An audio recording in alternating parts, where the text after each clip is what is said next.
Okay, good morning everybody, and Hazak Baruch. Thank you for joining us on this beautiful Lag Baomer, 33rd day of the Omer. Today is a festive day. It's a day that we say Yehi Shem in the prayers. And of course, it means we could get rid of these guys tomorrow. Okay, very excited for that. We could get haircuts. Ashkenazim do it today. Sfaradim wait till the 34th. And obviously, there are different ideas of what exactly is today all about. What is Lag Baomer? Lag Baomer, on the one hand, we know that Rabbi Akiva's students who were dying non-stop, he lost 24,000 of them. They stopped dying today, so it's a happy day. It means the plague came to an end. Of course, there's another reason though we all know, and that is that today is the day that Rabbi Shimon Bar Yochai brought down the secrets of the Zohar. He brought down the Sod into this world, okay? And when he passed away, which is today is his Yortzeit, today is the Hilulah. He commanded his students that it shouldn't be a day of mourning. It shouldn't be a day of sadness. Quite the contrary. He wanted it to be a day of simcha, of celebration, a festive day, a day of joy. Because after all, it is the day, like we said, that he brought down the Torah to the world. I would like to share with you a famous Gemara in Masechet Shabbat. Two Gemarot today. One on page 33 and the other one on page, I believe, 88. Take a look at this Gemara, Daf Lamid Gimal, easy to remember, Lamid Gimal, Lag. Okay, Lamid Gimal, easy one to remember. About where exactly, Rabbi Shimon, where do you get the time to write the Zohar? How do you have so much time on his hands to learn the deepest secrets that no one else really did? So take a look at what the Gemara wants to tell us. Gemara says in Masechet Shabbat, again, page 33. That there were once upon a time three rabbis sitting together. Their names were Rabbi Yehuda, Rabbi Yossi, and Rabbi Shimon. Okay, so that name interests us today. Rabbi Shimon, he's Rabbi Shimon Bar Yochai. And the Gemara says, Yativ Yehuda ben Gerim. There was a fourth gentleman, not a rabbi, a regular guy, who was there, and he overheard a conversation. What was the conversation? Rabbi Yehuda said, look how beautiful this Roman government is. They made shevakim, marketplaces. They made bridges, gesharim. They made bathhouses, merhatzot. Isn't it nice to be in America? It's a nice place, no? It's good over here. We have a lot of nice things, a lot of pleasure, a lot of comfort in Rome, with the Romans over us. Rabbi Yossi shatak. Rabbi Yossi didn't say anything. Now, not Rabbi Shimon. Rabbi Shimon, though, couldn't stay quiet. He spoke up and he said, Kol ma shetiknu, whatever they made, you should know, Lo tiknu ela letzorech atzman. It was selfish. They did it for themselves. As an example, the marketplaces was to put over there prostitutes. The bathhouses was so that they can enjoy and pleasure themselves. And the bridges, you think they made bridges so that you could get to the other side? No, no. They made bridges so that they could charge you taxes, toll, a lot of money, easy pass. And that's, therefore, nothing to thank them about. Halach Yehuda ben Gerim v'siper divrehem. Halach Yehuda, this fourth, remember the fourth guy that was listening? He actually went and he retold this conversation to some people, and eventually nishme'u lemalchut, word got back to the kingdom, how Rabbi Shimon was downplaying the government. He wasn't praising them, he was insulting the government. Well, the government didn't like this, and their response was as follows. Yehuda she'ela, Yehuda who spoke positively about us, yit'aleh, he will be elevated. Yossi she'shatak, the Rabbi Yossi who didn't say anything, good or bad, yiglele tzipori, he will be exiled.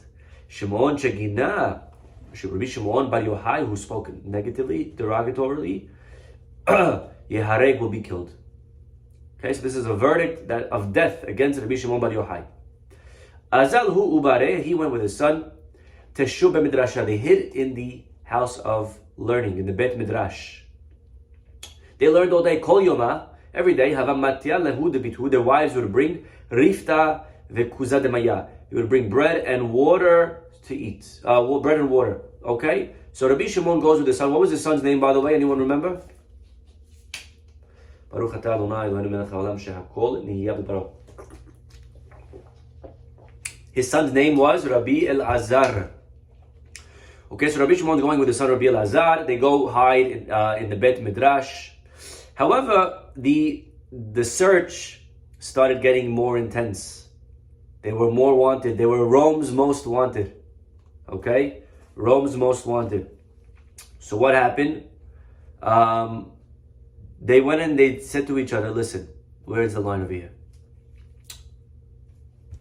Amar Lele Bari, he told his son, Nashim da'atan kalla. Women, they're very easily swayable. Dilma metza'ari le umegalyala. They may torture our wives to the point that they're going to reveal our hiding place. Therefore, we're no longer safe here. Azlu teshu b'ma'arta. They went and they hid in a cave. They didn't tell their wives. Nobody knew. They went and they hid in a cave. Itarahesh nisa, miracle happened. Ibrehu haraba ve'einadamaya. A carob tree and a spring of water arose. They would eat all day carobs. They would drink all day water. V'havu meshachim, and now they would undress and sit in the dirt till their necks so that they could learn clothed. And all day long, kol yomar garsi, they would learn. And when it came time to pray, lavshim mikasum tsalu, they would get dressed and pray. Then they would take off again their clothing and sit up till their necks, so that their clothing. Why do they do this? They didn't want their clothing to wear out. Imagine all day long wearing the same clothing, and you don't have Amazon Prime. You can't deliver clothing back then to the cave. So how are they going to get dressed? What clothing will they wear? So they took off their clothing, but you can't learn unclothed. So they sat up till their necks. Then they stayed in the cave for how long? Says the Gemara, Itivu, they sat Tresar Shene b'Marta, 12 years. 12 long years. And it's in these 12 years that he wrote the Zohar. Ata Eliyahu Navi finally came, Vekam apithad me'arta, and he sat at the entrance of the cave. Amar, and he said out loud, Man lode, who's going to reveal le Bar Yochai, to Bar Yochai, Demit Kesar, the Caesar's actually dead, and therefore Batil Gzerta, the decree has been removed, has been lifted. He's no longer wanted. He could go out. Again, remember, Rabbi Shimon is in the cave. He doesn't have access to the news. He doesn't know what's going on in the real world. He's studying all day long Torah. The Caesar's dead. He could go home, but he doesn't know it. So the Navi comes and spills the beans. Nifaku, they went out. Hazu inshi de kakarchi v'zar'i. They saw people that were plowing, people that were planting. Amrin, and they looked at them with a disgusted look. They said, Manihina ya olam, you're leaving matters of eternity to occupy yourself with earthly, temporal matters? Planting? Making some money? Just for some green bills? To put some extra dollars in your bank account? What a waste of time working. What are you doing? How could you waste? Now again, you have to remember, he was learning only Torah for 12 years. There was no basketball. There was no going out for dinner restaurants. He was in a place of pure spirituality. The only thing that mattered was Torah and Olam Haba. So he came and they were shocked. It happens, by the way. A lot of times, forget Rabbi Shimon. Kid goes to Israel for the year. He comes back and there's culture shock. The things that just a year ago he was normal to, he was used to. Now he sees people and the weddings, and he sees business, and he sees this, and the kid is, what's going on? How did this happen? He said, hello, nothing changed. You changed. You grew. You went to Israel for the year. Okay, so Rabbi Shimon went to Israel for 12 years over here. He went to the cave for 12 years. And anyway, it says the Gemara, interesting. Wherever they would gaze, boom, would turn into flames. Now, I don't know that this is literal, okay, probably more metaphorical, that they, in a way, whatever they looked upon no longer had a beracha. They gave it ayin hara. I don't know if it was intentional, again, even. Could be unintentional. But either way, Yatzah bat kol, a voice came out of the heavens and says, Le'hariv olami yatzatem, you're here to destroy my world. That's it, guys. You're going to look everywhere. You're going to see the whole world is basically in business. And you're going to kill everyone. Hizru lema'aradchem, go back to your cave.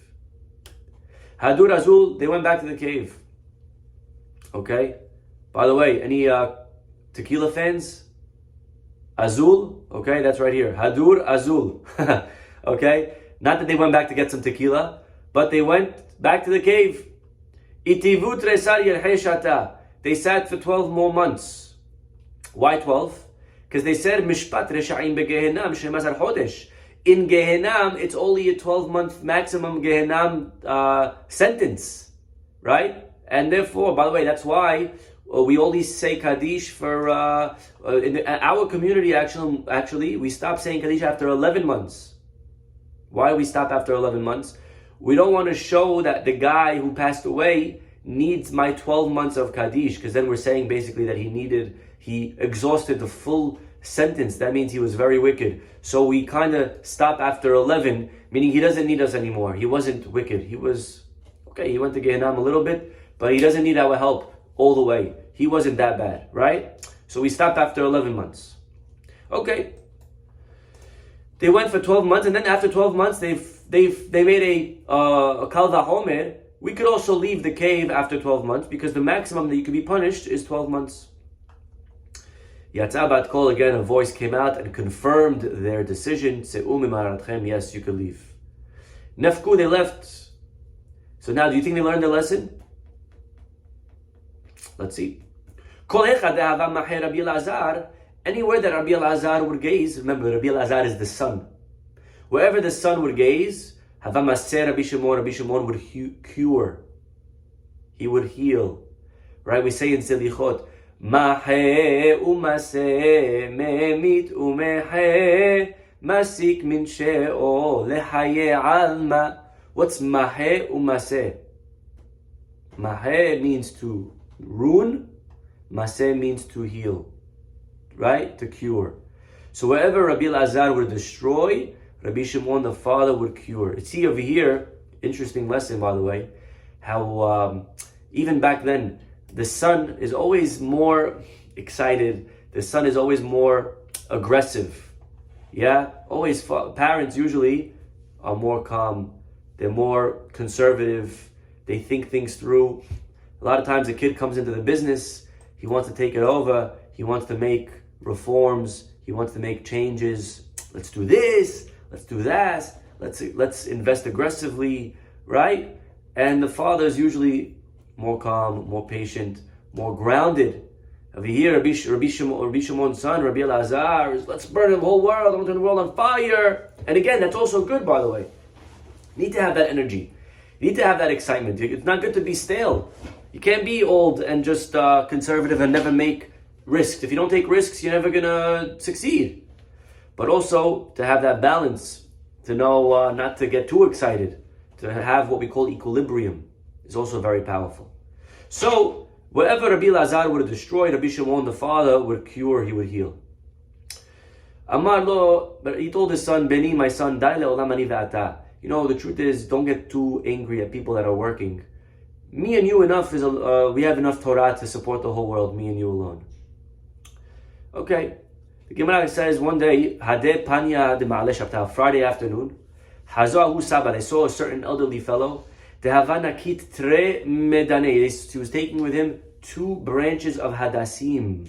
He was running. Verahit, he was running. They said to him, where are you going? Lama lach? Why do you have these 2 branches running? He says, Amar, lechvot Shabbat. I'm running because I brought these branches lechvot Shabbat so that I could use them to smell. We know on Shabbat, every day, by the way, there's a mitzvah to say 100 berachot. Did you say 100 yet today?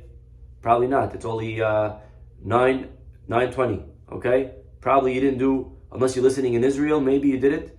Okay? But probably no one did 100 berachot yet today. But every day you should do 100. Now it's very easy to get to this 100. Don't get nervous. It's not a big number. 100 sounds like a lot of berachot. But a quick math will show you that it's not so hard. So as an example, if you take 19 brachot of the Amidah times 3 Amidahs a day, quickly, how much is that? 19 times 3? Good, 57. Now, add the other 20 of Birchot HaShahar. What are you at? 77. That's easy. Now you have, between the bathrooms, between Birchat HaMazon here and there, washing Netilat Yadayim, Birchot and the prayers of Shema and Baruch She'amar, you're at 100 very easily, okay? Not hard. Where is it hard? It's hard on Shabbat to get to 100. Why? Because on Shabbat, you have not 19 brachot in the Amidah, but rather you have only 7. And 7 in the brachot in the Amidah, But we have 4 amidas, so it's 7 times 4, so it's 21. So instead of 57, it's 21. 28. 7, 14, 21, 28, okay? 28 with 30 short, but we have kiddush, we have other things. Basically, the math, if you do the math, we're not going to do the math right now, you're short around 20 berachot on Shabbat, okay? Now, again, 20 berachot, how are you going to get 20 brachot? So we have besamim, we have a lot of fruits, we try to do extras, throughout the day, and hopefully you get to 20. Now, what's beautiful is that it happens to be on Shabbat, we also have people going up to the Torah. And if you do a quick arithmetic, 7 people go up in the morning, 3 people go up for Minha, that's 10 people go up every Shabbat, a minimum of 10 people. And every guy that goes up has to say a blessing before and a blessing after. That's 10 times 2 is 20 brachot. So the way to make up a 20, if you don't have the fruits, is by listening to a guy who's going up to the Torah and let him have you in mind, which anyways you should always do. And now you have the extra 20 brachot on Shabbat. So anyways, this guy over here in the Gemara, he's running Friday afternoon and he's holding 2 hadassim and he's saying, I'm going to use them for Shabbat, for besamim. Okay? Anyways, the laws of besamim, interesting laws. You can't say besamim on everything. I'll give you an example. If something was created not for a positive smell, but to neutralize a negative foul smell. As an example, sometimes people have in the bathroom a certain scent that is there to remove bad odor of the bathroom. You can't say besamim on that. Even if you're not in the bathroom, even if you take it out of the bathroom, but it was created to neutralize a foul odor. Not allowed to say besamim. Okay? A deodorant, again, to remove bad smell. You don't say besamim on that. Detergent, that's to infuse good smell into something else. Also, you don't say besamim on that. Okay? So different halachot of besamim.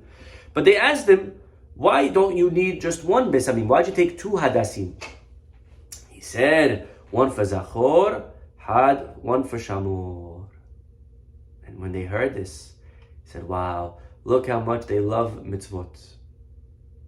They love mitzvot so much that they even know how to take something physical and elevate it to spirituality. You take besamim, you elevate it. You take food, you say a bracha, you elevate it. And this is really the secret of what it means to be a Jew as opposed to other faiths.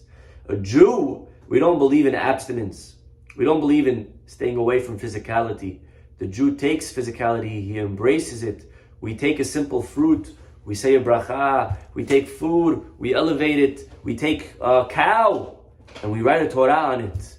And you make it a Sefer Torah. So this is what it means. And the Gemara keeps going. One last piece of here we'll just read. Rabbi Shimon Bar Yochai had a son-in-law. His name was Rabbi Pinchas ben Yair, big rabbi, Rabbi Pinchas ben Yair. I believe the Mesilat Yesharim, if I'm not mistaken, okay, is built around Rabbi Pinchas ben Yair's statement. Okay, let me just quickly double check. I have a Mesilat Yesharim right here. Okay, yes, Rabbi Pinchas ben Yair, Masechet Avodah Zarah, page 20. And he was the one that Ramchal modeled his book around. His book, that Mesilat Yesharim, okay, that goes through level after level of how to grow closer to Hashem. He models it after the statement of Rabbi Pinchas ben Yair. So he is Rabbi Shimon Bar Yochai's son-in-law.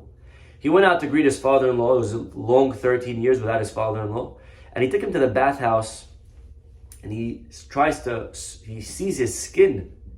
His skin had so many cracks in it. Why did it have so many cracks? Remember, because his father-in-law was sitting in the sand all day. So his skin was deteriorating. And when the son-in-law saw it, he started crying. And one of the tears fell into one of the cracks of his father-in-law's body. And the father-in-law, like, you ever went into Yam HaMelach with a cut? It burns, right? So he started screaming, right? The salt water of the tear went into the crack and he started screaming in pain. And Rabbi Pinchas, the son-in-law, said, I'm sorry, my father, that I see you like this, dad-in-law. And the father-in-law responded, you should be happy that you saw me like this. Because you need to know that if not for this, if not for my body being as beat up as it was, I wouldn't be as smart as it was. In other words, I wouldn't be able to bring down the secrets, the sword of the Torah. Rabbi Shimon Bar Yochai is teaching us something that we all know. And that is that in life, we must sacrifice. You have to sacrifice. You're always making a sacrifice. Right now, you're listening to this class, you're sacrificing. You could be using these minutes doing something else. You could be out with your friends, you could be having a nice breakfast. I don't know where you could be right now, but you could be somewhere else. And you're choosing to listen to this class. You are sacrificing that other thing that you could have done. When you go to synagogue every morning, you're sacrificing time that you could have spent at the gym. A person who wants to make money needs to sacrifice. He can't just enjoy all day long, playing sheshbesh at the beach. You have to sacrifice that. You have to go make money. In life, we must sacrifice. The question is, what are we sacrificing for what? And Rabbi Shimon Bar Yochai is saying that in order for me to get to these levels of sod, to bring down the Zohar as it is, I had to sacrifice. And part of that sacrifice was his body. He said, if I'm going to spend all day long taking manicures and doing facials and waxing and this and that, how am I going to have time to study the Torah? Okay, so always life is about sacrificing one for the other, and something that we need to ask ourselves: what are we sacrificing? What is important for us? What is not important? Okay. Allow me to read to you now the second Gemara in Masechet Shabbat, and then we'll end. Okay? Gemara tells us,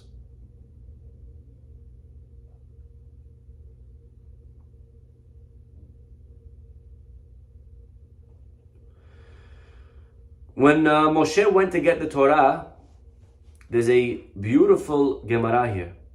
Masechet Shabbat, page 88. V'sha'ah she'ala Moshe lamarom, when Moshe went up to the heavens, Amru malachei hasharet, the angels started complaining to God. Now again, Moshe is going up to receive the Torah, the Holy Torah.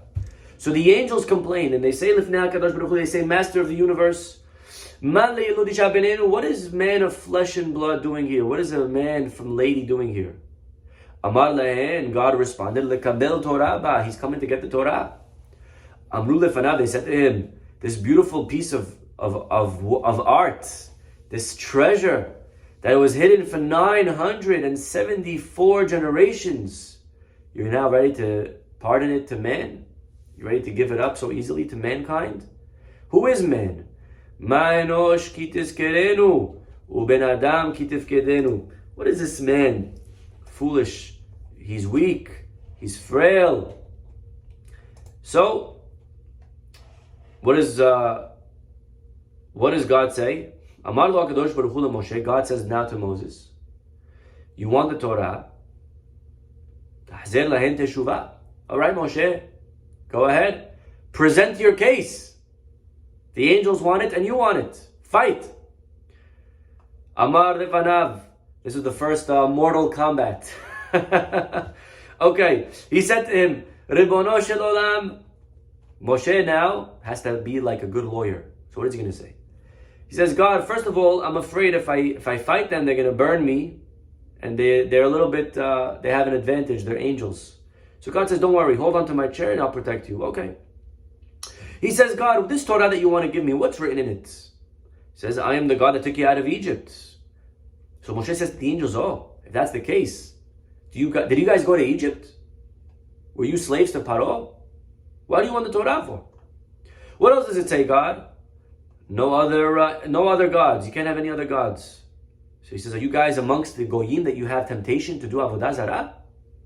What else does it say? Don't swear. Keep Shabbat. Do you guys work that you need to keep Shabbat? What else does it say? Don't respect your parents. Do you guys have parents? What else does it say? Don't testify falsely. Do you guys have business that you need to swear falsely? Do you guys kill? Are you mortal? Is there jealousy? Is there yetzer hara? Boom, boom, boom, boom, boom. The angel said, wow. Okay, you're right. Take it. Miyad kol ehad ve'ehad na'aseh lo ohev. They became his friend actually. And each one gave him a gift. Like it says, Alita lamarom shavita shevi. The Gemara says, you went up to the mountains, you went up to the heavens, and you brought back shevi, a beautiful shivyon is like when someone's taken, right, kidnapped. So you brought back a ransom, lakata matanot, and you brought gifts to mankind. Even the angel of death, by the way, the Gemara says, gave him a gift. Anyone know which gift the angel of death gave him? Again, every angel gave him something. The angel of death, what did he give him? What did he give him? Okay, I can make a lot of jokes right now that I'm not going to. Okay, I'll allow you to fill in the blanks. What did the angel of death give him? He gave him a mother-in-law. No, I'm kidding. Okay, he gave him, says the Gemara, ketoret. He gave him the secret of ketoret, how to make the ketoret, to remove death.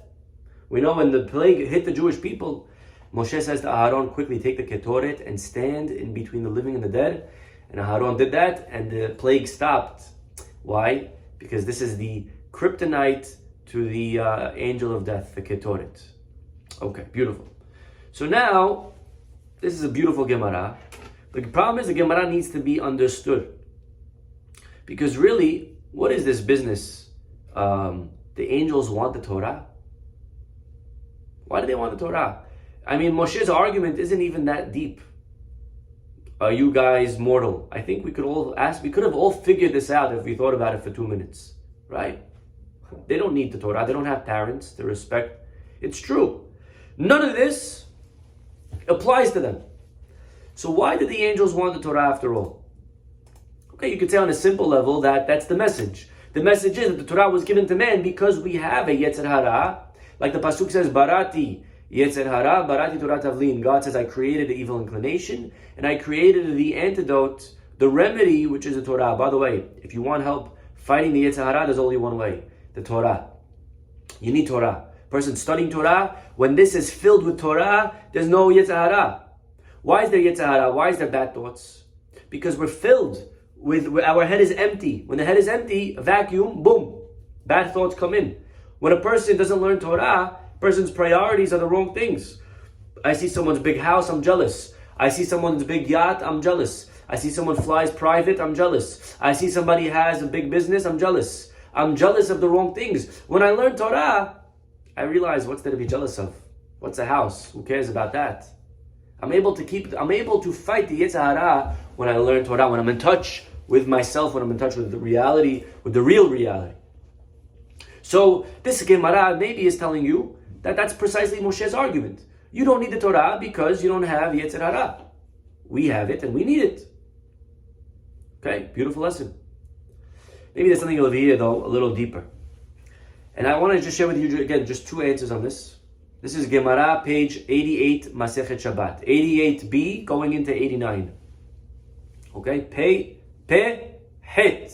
Okay, Pe Het, 88. 8. Okay. Now, what in the world do the angels want? They know they can't keep the Torah, they cannot observe the Torah, so then what do they want it for? 2 answers, my friends. Answer number 1 is they never wanted to observe the Torah. They knew they couldn't keep it. They don't have bodies, they don't have parents, they don't have Shabbat, but they wanted to be the teachers of Torah. They wanted to be the ones that would decide the matters, the laws. A lot of things come up in history that are not written in the Torah. Who should decide that? You know, the Torah, Shebichtav, this book right here, is finite. You can't change this. The Torah Shebe'al Peh, though, again, please don't leave the Zoom yet, thinking I'm a kofir, okay? The Torah Shebe'al Peh is flexible, okay? That's why it was oral, because it's not written. And the Torah Shebe'al Peh was given to the rabbis of each generation to decide the matters. Sometimes the halakha could be one way, and then another Beit Din decide, no, the halakha is going to be another way. So the Torah Shebe'al Peh originally was given to each leader of each generation to decide which halakha makes best sense for this generation. Okay? Again, Torah Shebichtav cannot be changed. Torah Shebe'al Peh is up to the leaders of each generation to decide. Part of the tragedy when the Torah Shebe'al Peh was written in the Talmud form was that now we no longer have the ability to change it. Once it's written, it becomes as finite as the Torah shebichtav, and therefore today we don't change halacha. But it used to be that a Beit Din would get up and decide, you know what, maybe that generation they did this, but in this generation we're going to do that. Again, not everything could be changed, but there's certain topics of halacha that God left it up to the leaders of each generation to decide what was best for that generation. Okay, and therefore, the angels wanted to be the deciders of halacha. That's what they wanted. They knew they couldn't keep it, but at least leave it up to us to decide. And what did God say back? I mean, really, if that's the case, then what was Moshe's argument to them? They didn't want to keep. So what was Moshe saying? Do you have parents? They don't need parents to keep, right? They don't want to keep it. They want to just, again, be the rulers. They want to decide on the issues of halacha. But what Moshe is saying to them is very deep, actually. Moshe is saying, if you don't keep the Torah, then you have no right to decide on its laws either, because they go hand in hand. If you want to decide the matters of halacha, you have to be somebody who is in the sugya of halacha. You have to be someone that understands halacha. It has to be real to you. You cannot sit on your high horse up there in the heavens and then talk about Shabbat and respect, and when they don't apply to you, when they don't matter to you. Okay, so again, it's a very powerful message that sometimes in life we see it. You know, even we know when it comes to halacha, Rav versus Shemuel, the halacha is like Shemuel when it comes to matters of deen, of law. The Rosh explains because Shemuel was active as a judge for longer. So he understood more about legal matters. This is an interesting statement of the Rosh. That's what he says. And therefore, that's Moshe's argument to the angels. You have no right to interpret halacha because you don't keep halacha. And this is something that we have to know historically. Unfortunately, there have been many people that have come onto the scene and they've called themselves rabbis, and they want to interpret law, they want to interpret the Torah, but they don't keep the Torah. These people, just because you're wise, just because you have maybe a high IQ, just because you're a intellectual or a scholar, if you don't keep the Torah, then we don't listen to anything that you have to say about it either. Okay, the two go hand in hand. But there is another interpretation, and Chacham Ovadia says this, something beautiful. We know the Torah has different levels, different layers, okay? Like an onion, okay? Different layers. There's the pshat, there's the remez, there's the drash, there's the sod, there's the simple layer, there's a hint, there's the drash, right? There's the sod, deep. And the Torah could be studied on many layers. Matter of fact, the way you studied it in first grade was very first grade level, elementary. When you go to second grade, you shouldn't study the Torah in the same way that you studied it on the first grade. It's very sad if somebody is 60 and their understanding of the Torah is the same as when they heard it when they were 6. It's very pathetic. We cannot understand the Torah always the same. We have to graduate, we have to grow. There's many layers, many levels. Not that the first level was wrong, God forbid. But each level is true. Shiv'in panim la Torah. There's 70 ways to understand Torah. Why 70? Because like David HaMelech says, Yemeh shenotenu bahem shiv'im shana. We live for 70 years, and therefore every year you read the Torah and you gain another insight. You gain 70 insights. Beautiful, huh? I never saw what I just told you anywhere, but I think it's nice. Those two numbers, 70, I think maybe that's the connection. So every year you're learning the Torah on a deeper layer.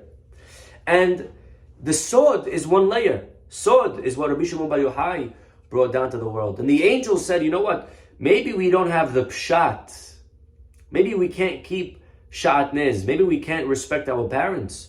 But there is a sod aspect. There is an esoteric layer that we can observe on a spiritual sense. We could respect our parents. I don't know what that looks like. But we could keep Shabbat in an esoteric sense. On the sod level, we could. And that's what the angels wanted. And then again, if that's what they wanted, then what's Moshe's rebuttal? What's Moshe's response? Moshe's response says, Chacham Ovadia, beautiful mashal. If you're a vendor and two clients come to purchase. One of them wants to purchase 10 items. If you sell linens, and you sell electronics, and you sell foods, and you sell accessories, and someone wants to buy from all four categories, and you have another customer who only buys one category. And one day, both customers come to you and they want to purchase that fourth category. Who would you sell to first? The customer that only purchases one category from you, or the customer that purchases four categories? You're going to give your business to the guy who buys more from you. The guy who takes four categories all the time, I have allegiance to him. I'd rather keep him as a customer than you as a customer, right? And therefore, says Chacham Ovadia Yosef, Moshe tells the angels, you could only keep one aspect of Torah, the Sod. But we could observe the Pshat, the Remez, the Darash. We could observe all layers. Therefore, we're a better customer. And therefore, you're right. For the fourth category, you guys are the same as us. But because we're a better customer, we could observe the first three. God's better off giving us the fourth as well. Very nice mashal. And if this is the case, Moshe Rabbeinu brings down not only the Pshat, not only the Remez, not only the Drash, but the whole argument with the angels was really the Sod. And he was able to bring it down. Eventually, Rabbi Shimon Bar Yochai again put it into writing. He brought it into a level that was able to be understood by all of us. Rabbi Shimon Bar Yochai, if you now look at the pasuk one more time, something phenomenal, my friends. Alita lamarom. Look at this. You went up to the heavens, Moshe. Shavita Shevi, but you brought back Shevi. You know what Shevi could also mean? Shevi could also stands for Shimon Bar Yochai. You also brought the Sod, Moshe. He brought Rabbi Shimon Bar Yochai's teachings down to this world. So this is really phenomenal stuff, everybody. And this is what we're celebrating today. Again, maybe we're very far from the Sod, but it's accessible, and there's so much that we have to be thankful for, that we have such a deep Torah, such a beautiful Torah. We should be zocher always to be able to interpret, to access, again, one step at a time, to build to it, but to be able to access all the layers of the Torah, of this amazing Torah that we have.